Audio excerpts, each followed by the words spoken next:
Solapur news 24 मध्ये आपलं स्वागत आहे। आजच्या प्रमुख बातम्यांवर एक नजर टाकूया। शेतकऱ्याला साप चावल्याने मृत्यू झाल्याची दुर्दैवी घटना घडली आहे। शेतात कडबा काढत असताना हाताला साप चावला आणि उपचारपूर्वी शेतकऱ्याचा मृत्यू झाला। धाराशिव जिल्ह्यातील तुळजापूर तालुक्यातील गुळहळ्ळी येथे 16 जून 2026 रोजी 4:30 वाजण्याच्या सुमारास ही घटना घडली।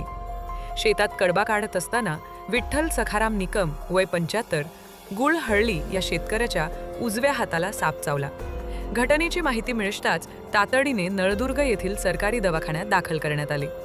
मात्र प्राथमिक उपचारानंतर पुढील उपचारासाठी त्यांना सोलापूर येथील श्री छत्रपती शिवाजी महाराज सर्वोपचार रुग्णालयात हलवण्यात आले। तेथे उपचार सुरू होण्यापूर्वीच त्यांचा मृत्यू झाल्याचे डॉक्टरांनी सांगितले। वयाच्या 75व्या वर्षी शेतात काम करत असताना आलेला या अपघाती मृत्यूने संपूर्ण कुटुंबावर दुःखाचा डोंगर कोसळला आहे।